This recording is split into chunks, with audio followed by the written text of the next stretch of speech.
తాకట్లో ఉన్న బంగారాన్ని విడిపించి ఆ రోజున మార్కెట్ ధర కట్టి మిగిలిన డబ్బును మీకు అందిస్తుంది కొమ్మూరి గోల్డ్.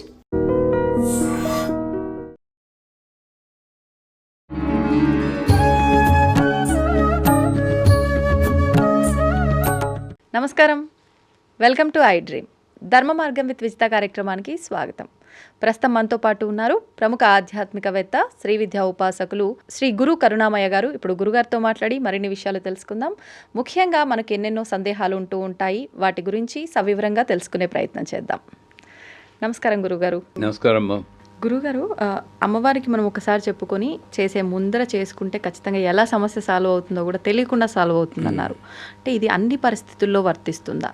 నేను ఎందుకు అడుగుతున్నానంటే గురుగారు, కొన్నిసార్లు అని కాదు, మన దగ్గరికి అది కొన్నిసార్లు రావచ్చు సమస్య, కానీ హాస్పిటల్స్కి వెళ్తే ఇది కామన్. ఇంకా అంటే ఐసీయూల్లో ఎన్నో వందల మంది ప్రతినిత్యము కూడా ఇంకా కొస ఊపిరితో కొట్టుమిట్టాడుతూ ఉంటూ ఉంటారు. అంటే ఇలాంటి సందర్భాల్లో కూడా ఇలా మనం మంత్రం ఏదైనా చేసి అమ్మను పట్టుకుంటే గనక నిజంగా పరిష్కారం అవుతుందంటారా? వాళ్ళు తిరిగి ప్రాణాలతో బయటకు వస్తారంటారా? మంచి ప్రశ్న వేశారు. మార్కండేయుడు శివుణ్ణి పట్టుకుని ఎంత నమ్మకంతో ఉన్నాడో, అవును, వెనకాతల మామూలు వాళ్ళు కాదు, ఎవరున్నారు? యమధర్మరాజు పాసం పట్టుకున్నాడు. అవును, సాక్షాత్తు యముణ్ణే చూశాడు. అయినా సరే నమ్మకం వదలలేదు, నా శివుడు నన్ను రక్షిస్తాడని. మనకు కొంచెం సిటీ స్కాన్ రిపోర్ట్ వస్తే మనం నమ్మకం వదిలేస్తున్నాం, యమధర్మరాజు చూడటం లేదు. అవును, ఎంత తేడా ఉంది మార్కండేయుడికి నాకును. అంచేత నేను మార్కండేయుడు అంత అవ్వకపోయినా సరే తప్పనిసరిగా ఇలాంటి ప్రాణాపాయ పరిస్థితిలో ఉన్నప్పుడు నేను నా భాషలో చెప్పుకోవాలంటే అమ్మవారికి అప్లికేషన్ పెట్టుకోవచ్చు. ఎందుకంటే ఈ ఆయుష్ అన్నది ఒక ఎనర్జీ, అందరికీ డిస్ట్రిబ్యూట్ అవుతూ ఉంటుంది. ఒక్కొక్కరికి ఒక ఎనర్జీ, బల్లికి ఒక ఎనర్జీ, మీకు ఒక ఎనర్జీ, నాకు ఒక ఎనర్జీ, చెట్టుకు ఒక ఎనర్జీ, అన్నీ ఉంటుంది. కొన్ని రేర్ కేసులో అవసరమైనప్పుడు ఎనర్జీని ట్రాన్స్ఫర్ చేయొచ్చు.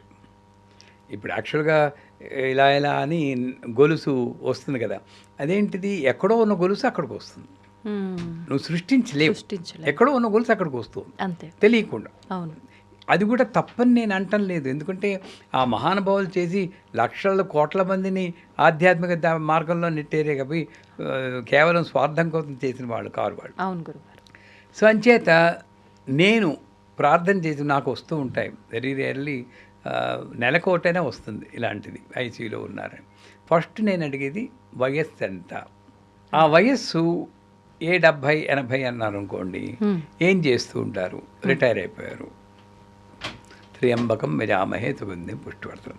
అందరూ అనుకుంటారు అదేదో ఆయుష్ను పెంచుతుందని. అదేమిటంటే ఒక పండిన దోసపండు తన తీగ నుండి ఎంత సులభంగా రాలిపోతుందో అంత సులభంగా ఇతన్ని నయమైనా చేయి, ఏదో ప్రశాంతంగా చెయ్యి, బాధ పెట్టకు. అది 70-80. అదే 70-80 ఒక ప్రపంచానికి ఉపయోగపడే వాళ్ళు, ఏ గురువులో, ఏ మంచి డాక్టరో అలాంటి వాడు ఉంటే అప్పుడు కూడా కొంచెం అప్లికేషన్ పెట్టుకోవచ్చు. కొంచెం ఏదో చూడమ్మా 2-3 ఏళ్ళు కాస్త. మా గురువు గారికి 70 ఏళ్ళ వయసు అప్పుడు ఒక హార్ట్ అటాక్ వచ్చినప్పుడు మేము చేసాం. అది డైరెక్ట్గానే చేసాం. ఇంకా ఇది చదివేసి చేతులు అక్షతలు తీసుకుని నా ఆయుష్లో ఆయనకి ఎంత కావాలో అంత తీసుకోండి అని చెప్పి నీడు వదిలేసాం. ఏం చేస్తాం, మాకు మంత్రాలు రావు అప్పుడు పెద్దగా. నాకు తెలిసిన మంత్రం అది, అందరూ చేసే. నువ్వెంత ఇచ్చావంటే నేను 6 నెలలు ఇచ్చానన్నాడు ఒకడు. అక్కడ కూడా ధారాళం లేదు, అదే బతికారు. అందువల్ల బతికారు. ఈ మాయలో మమ్మల్ని నేర్చుకోవడం కోసం ఆవిడ క్రియేట్ చేసింది.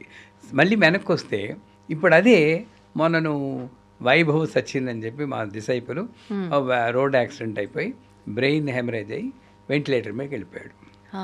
వయసు ఎంత? 23 ఏళ్ళు, యంగ్. సో అప్లికేషన్ వ్యాలిడ్, వెంటనే పెట్టమన్నాను. ఇప్పుడు ఏంటి ఇక్కడ త్ర్యంబకం కాదు, త్ర్యంబకం కన్నా ఇది నాకు 20 ఏళ్ల క్రితం వచ్చిన మంత్రం ఇది. అప్పుడు వైష్ణవి అని 3 నెలల అమ్మాయి కింద పడిపోతే వాసం మేకు వెళ్ళిపోయింది బ్రెయిన్లోకి. 3 నెలలు. ఈ రాత్రి గడవడం కష్టం, 24 గంటలు అంతకన్నా ఉండదన్నారు. వాళ్ళ నాన్నగారి ఫ్రెండ్ నేను రాజమండ్రిలో ఉన్నప్పుడు ఫోన్ చేశారు. ఏమండి కొంచెం మంత్రం చెప్తాను. అప్పుడు నన్ను చిన్న గురూజీ అని పిలిచేవారు దేవిపురంలో. ఇప్పుడేం పెద్ద గురూజీ కాదు, అప్పుడు ఆ పిలిపే చాలా బాగుండేది. చిన్న గురూజీ అని పిలిచి ఏం చెప్పండి అంటే, నాకేం తెలియదమ్మా, కానీ అప్పుడు ఒక్క నిమిషం ఉండండి, ఆలోచిస్తే జూమ్ సహ మాం పాలయ పాలయ, ఇది మహామృత్యుంజయ మంత్రం. జూమ్ అన్నది మహామృత్యుంజయ బీజాక్షరం, అది నాకు తట్టింది. దీన్ని కొంచెం కుకింగ్ చేసి వండేసి ఓ పెద్ద మంత్రం చేద్దాం. మాం పాలే పాలే అంటే అక్కడ నన్ను రక్షించుని నేను అహంకారంతో చెప్పుకోకూడదు, తర్వాత మళ్ళీ ఈ త్రియంబకం చేరుద్దాం, నీ ఇష్టం ఏదైనా చేస్తే చేయి, కానీ నన్ను రక్షిస్తుంది అంటే రెండు చెప్దామని చెప్పేసి ఆలోచించి అప్పటికప్పుడు ఆ అమ్మాయి గోత్రం అడిగి జూమ్ సహ డాష్ గోత్రోద్భవతి డాష్ నామదేవతి పాలయ పాలయ, ఇంకా వాళ్ళ మమ పుత్రికాయాం మమ పుత్రాణం అని వాళ్ళ అమ్మకి నాన్నకి స్పెషల్ కస్టమైజ్ మంది చెప్పి త్రియంబకం యజామహే సుగంధి పుష్టివర్ధనం అది చెప్పి మళ్ళీ లాస్ట్లో జూమ్ సహా సంపుటీకరణ చేసి వాళ్ళు 24 గంటలు టైం ఇచ్చారు కదా, మనం 24 గంటలు టైం ఇద్దాం. 24 గంటల్లో వైష్ణవి కళ్ళు తెరవాలి. మీరు వాళ్ళ అమ్మని నాన్నని ఒకళ్ళు మార్చవచ్చును, గ్యాప్ లేకుండా ఒక్క నిమిషం గ్యాప్ రాకూడదు. 24 గంటలు చెప్పండి. నెక్స్ట్ సెంటెన్స్ నాకు చాలా ఇంపార్టెంట్. నెక్స్ట్ ఏమన్నాను, తర్వాత ఏమైందో చెప్పండి అనలేదు, ఆ అమ్మాయి కళ్ళు తెరవగానే నాకు చెప్పండి అన్నాను. ఇంకా మీరు ఫిక్స్ అంతే, నమ్మారు అంతే 100%. లేకపోతే ఆవిడనే నమ్మరు, ఆవిడ మంత్రాన్ని నమ్మరు, బయట చేస్తాం. అవును, నువ్వు మంత్రం ఇచ్చావు కదా, మంత్రం ఇచ్చినప్పుడు పని చేయలేదు అనుకో, నాకేం లేదు, నిన్నే నమ్మరు ఎవరు. అంతే వాస్తవం గురువుగారు. కాకపోతే నాకు నమ్మకం ఉండాలి, ఆ నమ్మకం ప్రతి మాటలోనూ కనబడాలి. నాకు ఫోన్ చేయండి అన్న, 2 గంటలకు ఇచ్చాను ఆ మంత్రం, మర్నాడు ఆ మధ్యాహ్నం 2 గంటల వరకు చేయాలి, పొద్దున్న 11 గంటలకి నాకు ఫోన్ వచ్చింది, థ్యాంక్స్ గురుగారు వైష్ణవి బతికిందని. అలాగే వైభవ్ కూడా నిన్ననే వెంటిలేటర్ నుండి పైకి వచ్చేసాడు. మా మొత్తం 1000 మంది సభ్యులందరూ చేసాం జూమ్ సహా వశిష్ఠ గోత్రోద్భవస్య వైభవ్ సచిన్నామధేయ పాలయ పాలయని. అంచేత ఎటువంటిదైనా సరే మనం బుర్ర ఉపయోగించకూడదు. అయితే కండిషన్ ఏమిటంటే, ఈ మంత్రం మొదలెట్టాక ఎటువంటి రిపోర్ట్ వచ్చినా సరే వాళ్ళ సైన్స్ వాళ్ళది, మన నమ్మకం మనది. చెదరకూడదు, బెదరకూడదు. ఇంకే సోడియం పడిపోయిందండి, కాల్షియం పడిపోయిందండి, అయినా సరే అమ్మవారు చూసుకుంటుంది. అంత నమ్మకం, మార్కండేయ నమ్మకం మనకుంటే అప్పుడు డెఫినెట్గా ఇది పనిచేస్తుంది. ఇది విన్నవాళ్ళు కూడా ఇది అందరూ ట్రై చేయొచ్చు కావలిస్తే. కాకపోతే భక్తి, నమ్మకం, ఈ శ్రద్ధతో చేయడం 24 hours చేయాలి. మా వాళ్ళకి 24 hours కాదు, నేను వాళ్ళకి ఏం చెప్తాను, ప్రతిరోజు పొద్దున్న సాయంకాలం నాకు రిపోర్ట్ ఇవ్వండి ఎలా ఉందో అని చెప్తాను. ఈ అబ్బాయి వైభవ స్థితిని రావడానికి 3 రోజులు పట్టింది. కాకపోతే ఫస్ట్ డేని కొంచెం కళ్ళు రెప్పిల్లా అన్నారండి, చాలు మార్పు తెలిసింది. 2వ రోజు కళ్ళు తెరిచాడు, 3వ రోజు వెంటిలేటర్ బయటకు వచ్చాడు. ఇంకా ఆపేసాం, ఇంకా మళ్ళీ చెప్పకూడదు, ఇంకా ఆపేసాం, అయిపోయింది. అమ్మకో థ్యాంక్స్ చెప్పుకున్నాం అంతే. కాకపోతే అక్కడ ఈ సమస్యకి పరిష్కారం చెప్పినందుకు నేను డబ్బులు తీసుకున్నా అంటే ఆ పని చేయదు. ఇది ముఖ్యం. ఎవరైనా సరే పరిష్కారం చెప్పి డబ్బులు తీసుకుంటే దాన్ని చాలా బలహీనపడిపోతుంది. అందుకే గర్వంగా చెప్తాను, నా దగ్గర పరిష్కారం వచ్చిన వాళ్ళకి పైసా తీసుకోను నేను. ఎన్నో ఏళ్ళ నుండి చెప్తున్నా. మీ ప్రశ్నకి ఎంత అడుగుతా, ప్రశ్న అడిగితే ఎంత తీసుకుంటారండి అంటారు. అసలు నేనెందుకు తీసుకోవాలమ్మా అంటాను. లేదండి, అంచేత పరిష్కారం చెప్పినప్పుడు వాళ్ళంతటి వాళ్ళు ఇస్తే అది వేరే విషయం. అదే అవును, బట్ అది కూడా ఒక్కొక్కప్పుడు యాక్సెప్ట్ చెయ్యం. అంటే ఎలాంటి సందర్భాల్లో గురుగారు? మెంటల్ డిస్టర్బెన్స్ వచ్చింది, ఫ్యామిలీ డిస్టర్బెన్సెస్ ఉన్నాయి, అప్పుడు నేను తీసుకుంటే ఆ కర్మలో కొంత భాగం నేను తీసుకుంటున్నట్టు ఈ డబ్బుతోటి. అవునా? అందుకే మెడికల్ ప్రొఫెషన్లో కూడా బాగా డీప్గా వెళ్తే ఆ జీవి రోగంతో బాధపడాలి, నువ్వు మధ్యలో అడ్డుకుని మందిస్తున్నావు, అదే కొంత కర్మ ట్రాన్స్ఫర్ చేయనా అని అడుగుతాడు. అంటే డాక్టర్స్ నేను తప్పట్టం లేదు, వైద్యో నారాయణో హరి. నేను దాన్ని తగ్గించుకోవాలంటే నువ్వు వైద్యాన్ని ఒక వృత్తి కింద కాకుండా నాకు వచ్చిన భాగ్యం కింద చెయ్యి. డబ్బు లేదు అంటే డబ్బు ఇస్తే కానీ నేను ఆపరేషన్ చేయను అనకుండా నువ్వు ముందు ప్రాణం నిలబెట్టు. అవును.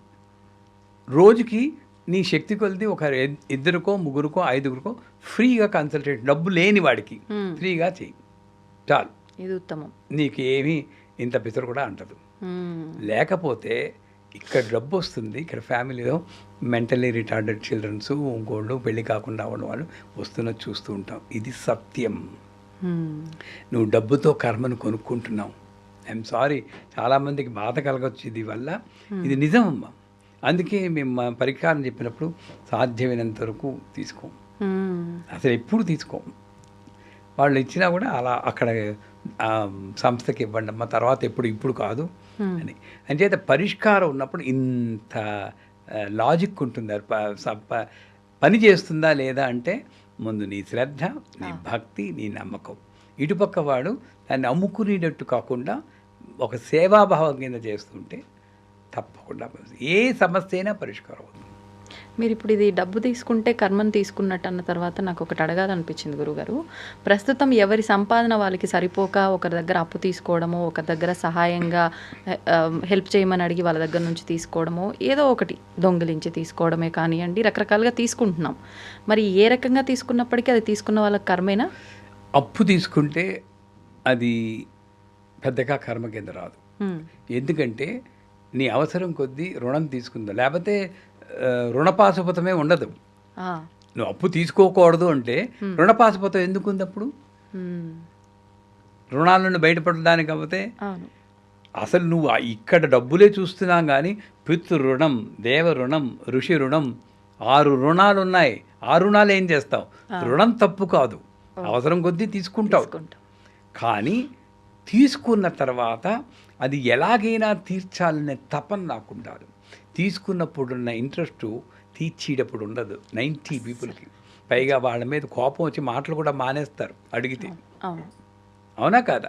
అలాంటిది చేస్తే డెఫినెట్గా కర్మలు ట్రాన్స్ఫర్ అవుతాయి. లేకుండా ఓ 1000 రూపాయలు అప్పు తీసుకున్నారు, నా దగ్గర ఓ 10 రూపాయలు వచ్చాయి, ఓ రూపాయి తీస్తానండి అని ఓ రూపాయి పక్కన పెట్టుకోవాలి. తీసుకోకపోతే పక్కన పెట్టుకో. అలా మెల్లిమెల్లిగా ఎప్పటికైనా ఇది తీర్చాలి అని. ఒకవేళ అలా రాకపోతే వస్తు రూపేణ, సేవ రూపేణ, శ్రమ రూపేణ ఈ రుణం, ఈ కనెక్షన్ కట్ అవ్వాలి. సేవ రూపేణ చెయ్యి, ఎలాగోగలా రుణం తీర్చుకోడు. అంటే మరి దొంగతనం అన్నారు, మరి డెఫినెట్గా దొంగతనం ధర్మం కాదు కదమ్మా. 100% అది దెబ్బ కొడుతుంది. అది ధర్మ మార్గంలో నువ్వు సంపాదించాలి. ఎవరైనా సరే ధర్మ మార్గంలో నువ్వు ధనం సంపాదించాలి. ఒక్కొక్కప్పుడు నాకు అంతే. ఇంకోటి, ఇక్కడ మీరు మంచి క్వశ్చన్ అడిగారు. నాకు దేనికోసం డబ్బు అడుగుతున్నాను? టీవీ కొనుక్కోవడానికా? తినడానికి తిండి లేకపోతే అక్కడ ఫైన్ ప్రింట్లో వేస్తాడు. నాకు స్కూటర్ కొనుక్కోవాలి, అప్పిస్తావా అంటే కర్మ డెఫినెట్గా తీర్చిదాకా ట్రాన్స్ఫర్ అవుతుంది. అంటే ఆడంబరాల కోసం అప్పు చేస్తే నీ అవసరం కోసం అమ్మని అడిగినా అంతే, నా అవసరం కోసం అడగాలి. అది అందుకే నేను చాలాసార్లు చెప్తాను, శాంతిరస్తు, తుష్టిరస్తు, పుష్టిరస్తు, ఆయుష్యమస్తు, ఆరోగ్యమస్తు. ఈ 5 నువ్వు అడగలవు. దీంట్లో ఎక్కడ ఐశ్వర్యం వస్తూ లాస్ట్లో వస్తుంది. అక్కడ కూడా ఐశ్వర్యం అంటే డబ్బు కాదు, తృప్తి. నాకు బాగానే ఉంది, బ్రహ్మాండంగా ఉంది లైఫ్ అని నువ్వు తృప్తికి పడగలిగితే అది గొప్ప ఐశ్వర్యం. అంచేత రుణం తీసుకోవచ్చు అంటే తప్పకుండా తీసుకోవచ్చు అవసరాన్ని బట్టి. కానీ తీర్చుకున్న క్షణం నుండి తీర్చేసేదాకా నువ్వు దానికి ఉండాలి. తపన ఇవ్వాలి, ఎలా ఇవ్వాలి, ఎప్పుడు ఇవ్వాలి అని ప్రతి ప్రయత్నం చేయాలి. గురుగారు, లలితా సహస్రనామ పారాయణం ప్రతి నామం కూడా ఒక మంత్రంతో సమానం అంటూ ఉంటారు. ప్రస్తుత కాలంలో చాలామంది చేస్తున్నారు పారాయణం, కాకపోతే ఎందుకు చేస్తున్నాము అనే ఒక క్లారిటీ చాలా తక్కువ మందిలో ఉంటుంది. చేస్తున్నప్పుడు నియమాలు పాటించాల్సిన అవసరం లేదు అని కొంతమంది అంటారు, పాటించాలి అని కొంతమంది అంటారు. కొంతమంది కామ్యం కోసమే ఇందులోంచి ఒక నామం తీసుకుంటే విశేషంగా నాకు ఈ కోరిక నెరవేరుతుంది కాబట్టి నేను చేసేస్తాను అంటే, నాకు నచ్చినట్టు నేను ఏదో ఒక నామం తీసుకొని చేయడానికి ఎలా సాధ్యపడుతుంది? మరి గురువు ఉపదేశం ఉండాలి కదా అనేవాళ్ళు మరికొంతమంది. ఒక్కసారి వాటి గురించి వివరణ ఇవ్వండి. దీనికి అమ్మవారు ఇవాళే నాకు సమాధానం పొద్దున్న చెప్పింది. మాకు వాట్సాప్ మెసేజ్లు వస్తూ ఉంటాయి, మీ పుణ్యమాని మీ ఛానల్ పుణ్యమో అందరి ఛానల్స్తో చూసి గురువు గారికి సమస్య చెప్పుకుంటే పరిష్కారం లభిస్తుందని ఒక ఆవిడ రాశారు. పెద్దది వాయిస్ మెసేజ్. మేము 3 పిల్లలు ఉండి పెద్ద పిల్లాడిది, మాకు అమ్మగారు ఆస్తి పంచిచ్చారండి, కానీ మా తమ్ముడు ఎంతకీ ఆస్తి నాకు ఇవ్వట్లేదండి అని చెప్పుకుంటూ చెప్పిన దీంట్లో ఫోర్స్ ఉంది. నాకు కోర్టు వ్యవహారాల్లో నాకు జైన్ రావడానికి ఏమైనా మంత్రం ఇస్తారా అని అంటే, నేను ఇక హైదరాబాద్లో ఉన్నాను కాబట్టి కాంచీపురంలో వాళ్ళు ఉంటారు కదా పనిచేసే వాళ్ళు, ఫ్రంట్ డెస్క్ చూసి వాళ్ళు, గురువుగారు వారాహి మంత్రం, వాళ్ళకి అర్థమైపోయింది ఇలాంటి వాటి కోర్టు వ్యవహారాలు అంటే వారాహి మంత్రం, వారాహి ఫోటో ఒకసారి చెప్పుకున్నాం, పంపించేవాళ్ళం. ఒక్కసారి ఎస్ అని టైప్ చేయబోయితే అమ్మవారు ఇలాంటి పనులకు కూడా నన్ను వాడుకుంటావు నువ్వు అంది. ఇక్కడ నుండి నిజం, సత్యంగా చెప్తున్నాను. నో అని టైప్ చేశాను. ఎందుకంటే నువ్వు ఎప్పుడు అమ్మవారిని నువ్వు ప్రార్థించాలి, ఏ సమస్యకి నువ్వు అమ్మవారిని విసిగించాలి. ప్రతిదానికి ఉద్యోగం, ప్రమోషను, ల్యాండు. నాకు ఒకవేళ దేవీపురంలో ఉన్నప్పుడు ఒక ఆవిడ వచ్చింది, అక్కయ్య పాలల్లో నాకు ఇల్లు ఉందండి, దాన్ని నాకు కావలసిన రేటు వచ్చేటట్టు అమ్మేసి ఇంకో చోట తక్కువ ధరలో కొనుక్కోవడానికి ఎవరైనా మంత్రం ఉందా అంటే అన్నీ నువ్వే డిసైడ్ చేసేస్తున్నావు. అంతే. సో మంత్రాలు ఉన్నాయి, కానీ ఎప్పుడు పాటించాలి. లలితా సహస్రం 365 లైన్లు కూడా ఒక్కొక్క లైను చదివితే ఒక్కొక్క లైను వల్ల మనకి అశేష ఫలితం వస్తుంది. ఒక రకం మూలాధారాంబుజారుడ పంచవక్త్ర అస్థి సంస్థ, దాంట్లో వెన్నెముక నొప్పి వచ్చినప్పుడు అది చదివితే ఉంటుంది. అక్కడ కూడా ఇప్పుడు ఒక చిన్న ఎగ్జాంపుల్ తీసుకున్నాం. సో సంపుటీకరణ చేసి చదవాలని చెప్తుంది శాస్త్రం. అంటే ఏంటి, ఆ లైన్ని 365 లైన్కి ముందు వెనక పెట్టేసి చదవాలి. ఓహో, నా అదృష్టం అనాలో దురదృష్టం అనాలో తెలియదు. మా గురువమ్మకి వెన్నెముక వచ్చినప్పుడు నేను దేవీపురం వెళ్ళాను. ఆవిడకి వెన్నెముక నొప్పి రావడం దురదృష్టం, కానీ ఆ రోజు నేను వెళ్తే నొప్పిరా ఉందిరా అన్నారు. పడుకోపిండి అని అక్కడ చేయి పెట్టి మొత్తం సంపుటీకరణ నేను చేశాను. ఎంత సమయం పట్టింది గురుగారు? 1.5 hours పడుతుంది మెల్లిగా. సో ఆ 1.5 hours ఆ చెయ్యి అక్కడ నాలుగు పెట్టి చేశాను. మీరు నమ్మరు, వారం రోజుల్లో చక్కగా. అంటే నా గొప్పతనం కాదు, అక్కడ మా గురువమ్మ అంటే నాకు అమ్మతో సమానమే. ఆ సందర్భంలో నేను ఉండడం అవసరం. అంచేత నా సమస్య నా ఆధ్యాత్మిక జీవనానికి కానీ ప్రాపంచిక జీవనానికి కానీ ఎంత అడ్డొస్తుంది, జాగ్రత్తగా వినండి. నేను లలితా సహస్రం చదవమంటాను, సమస్య పరిష్కారం చెప్తాను, కానీ ఈ సమస్య నా ఆధ్యాత్మిక జీవనానికి కానీ ప్రాపంచిక జీవనానికి కానీ ఎంత అడ్డొస్తుంది. వెన్నెముక ఉంటే నొప్పి ఉంటుంది, నేను కింద కూర్చోలేను, సరిగ్గా పూజ చేయలేను. సరే గ్రాంటెడ్ అంటున్నాడు, సంపుటీకరణ చెయ్యి. ఎందుకంటే ఆ రకంగా నువ్వు అమ్మవారి నామాన్ని పదే పదే చెప్పుకునే అవకాశం లభించింది అనుకుంటే నీకు 90 రోజులు చేయమంటాం. 90 రోజులు అక్కడ 30 రోజుల్లో మా అక్కయ్య గారికి డిస్క్ ప్రొలాప్స్ ఏదో అంటారు కదా, స్లిప్ డిస్క్, అది నయమైపోయింది 30 రోజుల్లో. మూలాధారం జరం అదేంటి, అక్కడ తాదాత్మ్యంతో నాకు ఒక భాగ్యం దొరికింది అనుకుని చెయ్యాలి. కానీ మన వాళ్ళు కొంతమంది ఏం చేస్తారు, పూర్తిగా చదవాలండి, ఆ ఒక్క లైన్ చదివితే చాలదా, అంతే. పూర్తి వెన్నెముక బాగు చేయాలా, ఒక్క పోస్ట్ తరి చేస్తాను సరిపోతుందా? అమ్మమ్మ అక్కడ మాత్రం మొత్తం రిజల్ట్ ఉండాలి, మొత్తం సరిపోవాలి. అంచేత నేను అమ్మవారితో ఎలా డీల్ చేస్తున్నానో అదే మళ్ళీ నాకు విశ్వం దర్పణ దృశ్యహరి అని చెప్తారు కదా, నేను చూసిదే నా ప్రపంచం నాదే అంటే నేను ఎలా డీల్ చేస్తాను అదే నాకు వెనక్కి వస్తుంది. అంచేత లలితా సహస్రనామంలో అనేక సమస్యలకు పరిష్కారం ఉన్నా కూడా ఇప్పుడు పిల్లలు చెప్పిన మాట వింటం లేదు, మనశ్శాంతి, భార్యాభర్తలకు దెబ్బలాట్లు ఉంటాయి. అప్పుడు ఏం చేయాలి, మనశ్శాంతి లేదు నాకు, సరే ప్రాపంచిక జీవనానికి అడ్డే. కానీ నేనేం చేయాలి, శివకామేశ్వరాంకస్త శివ స్వాధీన వల్లభ అని లైన్ ఉంది, దాన్ని చెయ్యాలి. కానీ నేను ఇలా చేసేస్తే నా భార్యాభర్తల మధ్య రిలేషన్స్ బాగుంటాయా అంటే క్వశ్చన్ మార్కే నేను. ఎందుకంటే ఇది నువ్వు తాదాత్మ్యంతో చదివితే ఎలా బాగుపడతాయంటే నువ్వు సర్దుకుపోయే గుణం నీకు వస్తుంది. అక్కడ నువ్వు తప్పులు వెతకవు, గుణంలో మార్పులు వస్తాయి. నీలో మార్పు వస్తుంది. నువ్వు ఎంతసేపు వాళ్ళలో మార్పు రావాలంటావు. అవును అవును అవును గురుగారు. కానీ నువ్వు ప్రయత్నం, నీలోనూ మార్పు రావాలి. నేను ఇలాగే ఉంటాను కానీ వాళ్ళు మారిపోవాలి, నా సంసారం బాగుండాలి అంటే అది అన్యాయం కదమ్మా. అంటే ఎదుటి వాళ్ళలోనే తప్పులు కనిపిస్తున్నాయి గురుగారు, నాలో నాకు తప్పులు కనిపించట్లేదు. అంటే నువ్వు అడ్జస్ట్ అయ్యి ఒదిగి మండి ఉండి, ఇప్పుడు అత్తగారంటేనే చాలా ఇష్టం అండి, ఆవిడతోటే చెప్తూ ఉంటారు. ఆవిడన్ని ఏ కొడుక్కి తల్లి అంటే ఇష్టం ఉండదు? ఉంటుంది. మీ తమ్ముడికి మీ అమ్మగారంటే ఇష్టం లేదా? ఉంటుంది. ఇలాంటి ఆలోచనలు వచ్చి ఈ ఉద్రేకాలని కొంత తగ్గడానికి ఈ లైన్ వల్ల ఆస్కారం ఉంటుంది. అంటే డైరెక్ట్గా ఇవి పరిష్కారం చేస్తాయి అన్ని సమస్యలు పరిష్కారం అవ్వకు. ఇప్పుడు చర్మ వ్యాధి ఉంది, పాయసాన ప్రియ, త్వక్స్థాపతులు ఒక భయంకరి బ్రహ్మాండంగా డైరెక్ట్గా పనిచేస్తుంది. కానీ నువ్వు మార్పు చెంది ఈ సమస్యను పరిష్కారం చేసుకోవాలి అంటే కొన్ని లైన్లు నీలో కూడా మార్పు రావాలి. అంచేత ఈ లలితా సహస్రనామం అనేది ఫలశ్రుతిలో చెప్తారు. ఇందులో ఏ ఒక్క నామం చెప్పినా సరే దాని ఫలితం చెప్పడానికి సాక్షాత్తు శివుడికి కూడా చేత కాదంటారు. అంటే అర్థం ఏంటి?